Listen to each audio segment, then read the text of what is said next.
in devotion to principle.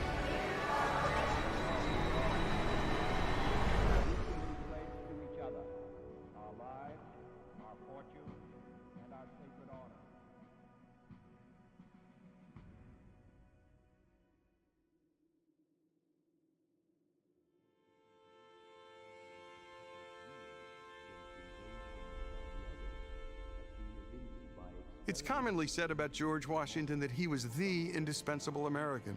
But there's ample evidence that John Adams may indeed be an indispensable American too. Though never a soldier, Adams fought for America's freedom in our nation's most important chapter. Few Americans in history have a political and diplomatic resume like Adams. Here's a list of some of the positions he held in public life. Massachusetts delegate to the Continental Congress. First U.S. Minister to the Netherlands and Great Britain. America's first Vice President and our second President, among many other prominent positions.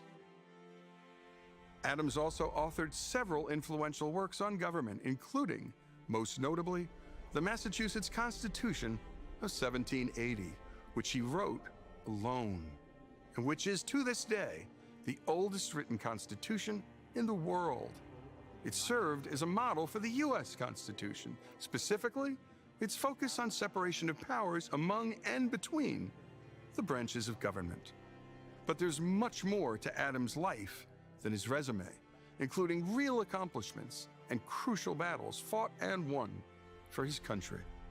Though Adams was impatient and viewed as too tactless for legislative life, he was a ferocious behind-the-scenes operator and ended up playing a big part in the most momentous decisions in our nation's fight for independence and beyond. His decision to nominate George Washington as Commander-in-Chief of the colonial armies was as consequential an act as any he would perform. Adams first met Washington while the two served as delegates to the First Continental Congress. He was impressed with Washington's military experience and Washington's demeanor, and knew that to unify the colonies, he would need to choose someone to lead the Continental Army that was not a Yankee. Virginia was not just the richest colony, but the largest, and as David McCullough noted in his biography of Adams, quote, "The very proud Virginians felt they had a right to lead." In the Second Continental Congress, no delegate fought harder than Adams behind closed doors and on the House floor for the colonies to not merely sever ties with Great Britain, but declare independence outright. In May of 1776, it was Adams who called for the formal resolution for independence, and it was Adams who organized the committee charged with drafting the Declaration of Independence. Adams chose Thomas Jefferson, 33 years old at the time, and the youngest delegate for the task. He recognized Jefferson's ability to make words work above and beyond the call of common prose for what was to be the most important writing assignment in world history. After Adams and 55 others put their name to paper and pledged to each other their lives, fortunes, and sacred honor, Adams penned these words to his bride Abigail about how that day should be remembered. It ought to be commemorated as the day of deliverance by solemn acts of devotion to God Almighty. It ought to be solemnized with pomp and parade, with shoes, games, sports, guns, bells, bonfires, and illuminations from one end of this continent to the other, from this time forward, forevermore. Any one of these accomplishments would have been enough for anyone's lifetime. But there were more. Adams played a pivotal role in the fight for independence on the diplomatic field, securing critical funding from the government of France and negotiating a loan from Dutch bankers of nearly $2 million. It was funding needed on the home front for provisions, arms, and munitions necessary to secure military victory in America and independence thereafter. Adams wrote of his efforts later in his life, "If this had been the only action of my life, it would have been well spent." And there were his efforts, along with John Jay and Benjamin Franklin, on the treaty that ended the Revolutionary War, the Treaty of Paris, established the United States as an independent nation and doubled the size of America. Lest we forget, Adams served as the second president of the United States and managed to keep the nation out of war. No small task, given the events in France, which was experiencing a revolution of its own. Despite blistering attacks from his own party, particularly from Alexander Hamilton, Adams sent a peace commission to France with hopes of averting war.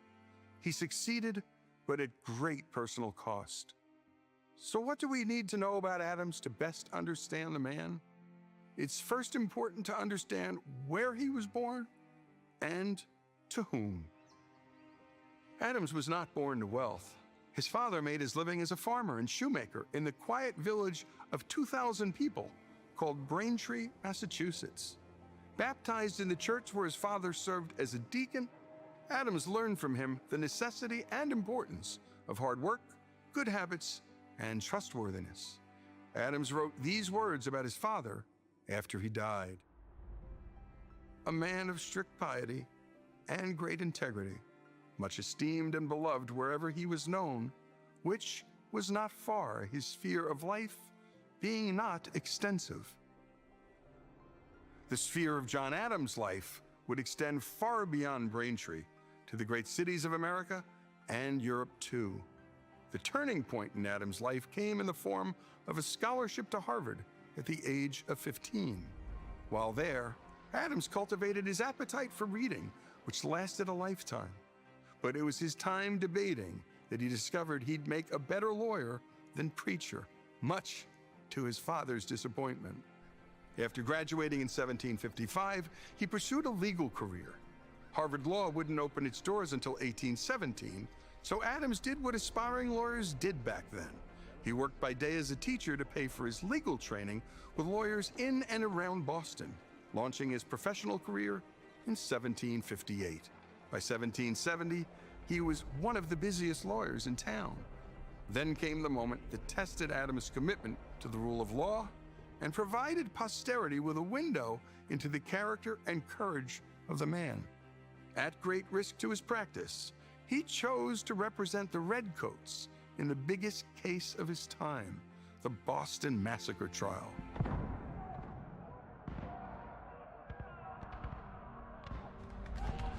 Adams' rhetorical skills were on full display as he described how the mob pelted the British soldiers with every species of rubbish.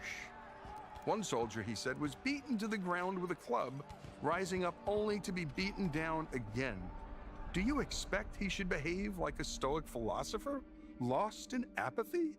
Adams asked the jurors, and by proxy, the entire city of Boston. Adams then explained to the jurors that the presumption of innocence is the bedrock of any civil society. Better that many guilty persons escape unpunished than one innocent person should be punished.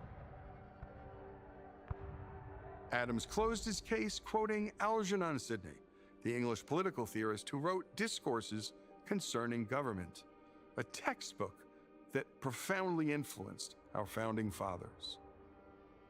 The law no passion can disturb, 'tis void of desire and fear, lust and anger.